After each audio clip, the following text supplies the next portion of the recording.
Sevilla advance to the quarter-finals of the Champions League. Manchester United out. Right, gentlemen. Just to pick up on that, out, and deservedly out.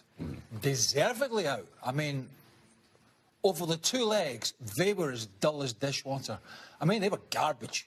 For the money they've spent and the difference in budget that one coach is operating on and one coach is operating on in Manchester, and the size of that club, the buck has to stop with Mourinho on this one. Yeah, we can hammer the players for not playing well, and they didn't. But why do you play Rashford in a different position? How can you get Sanchez into the game?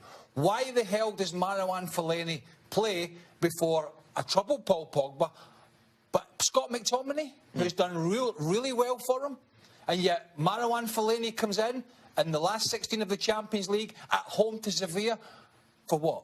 Because he's 6'4" and he's big from set pieces? Is that what Man United are all about? Shocking. You talk about the difference in budgets. Let's put it in numbers. Manchester United, $368 million. Sevilla, $196 million. That's a payroll. We're talking about nearly doubling the payroll in terms of one team to the next.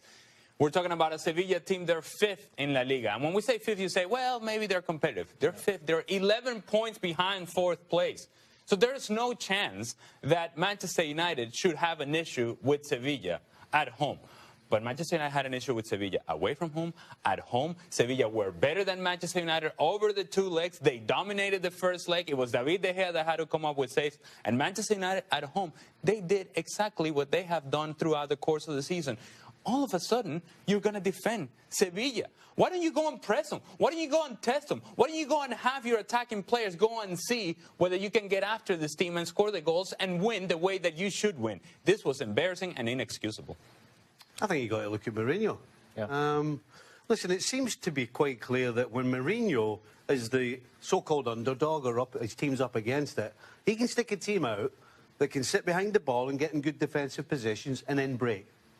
But when it comes to a night like this, where the pressure's on them and the onus is on them to go forward and break the opposition down, they can't do it. And I think part of the reason is because he's not picking the right players and putting them in the right spots. Craig's already talked about Rashford. Rashford stands wide, whether it's the left or the right, and wants to go at defenders. You've got Sanchez coming off, looking to play balls in behind. Who's he going to play it to? Lukaku's standing up the middle, and you've got Lingard who wants to go through the middle. So how are they going to break teams down? This for me, is squarely down to Jose Mourinho.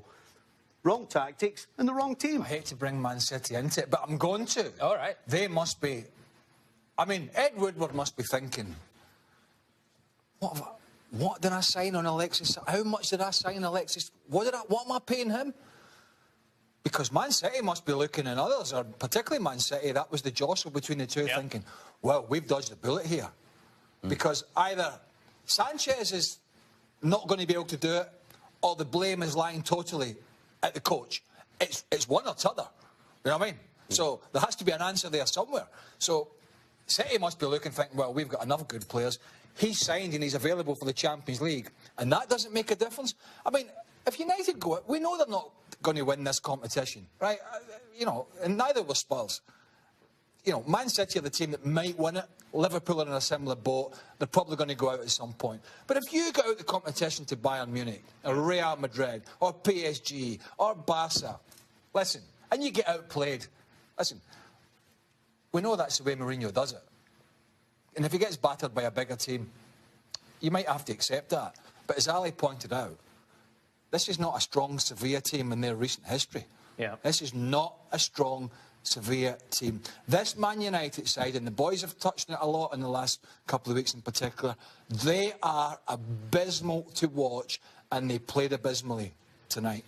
So I guess that's my bigger question, is that Manchester United fans, who we get a lot of stick from because we criticize Mourinho, and we say